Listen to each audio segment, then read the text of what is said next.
or anything else that they've lifted up? I go first. Those are very broad. Those are very broad questions. I'll try to answer in a very um, um, concrete and brief manner. With the first question, there are actually bills. There are actually bills being discussed now. I know one is being discussed by some of our colleagues in both the Senate and the House of Representatives. There's a bill that's focused on creating a social media governance council. I don't know if it's much like the one in India now, but I think it's being discussed. It's geared towards that. I know that there's been lobbying before the EU, the US, the UK to pass legislation to make social media networks accountable. But essentially, the bill being discussed now in the Philippines is, I think, very, very similar to what Jonathan and JM was pushing earlier, that we look at the people behind the operations and not waste our time with, the distributors of this information.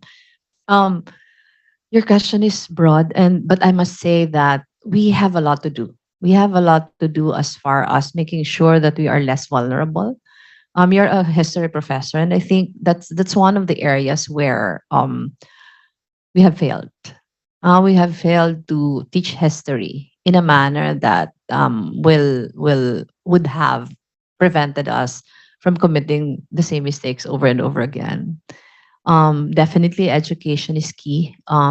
Definitely, economy is what is the root cause of all the frustrations that our people are experiencing. I'm not very sure about the structure, as I don't want to talk about anything that has not been studied.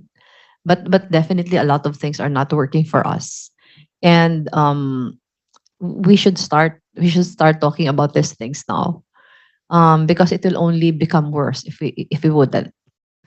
The last question about empathy, I don't know if you heard me already talk about radical love during the campaign.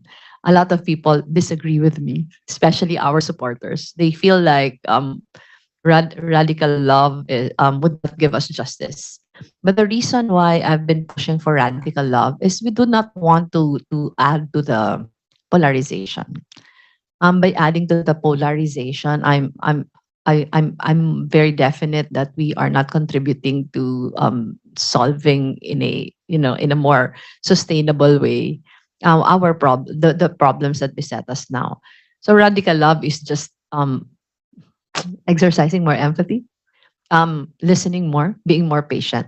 I think this research is an ethnological research that gives us a glimpse of the motivations behind why people do it. And I think it is very important when people feel that they're being listened to, when people feel that we are trying to understand where they're coming from, they will be more open to search for middle ground.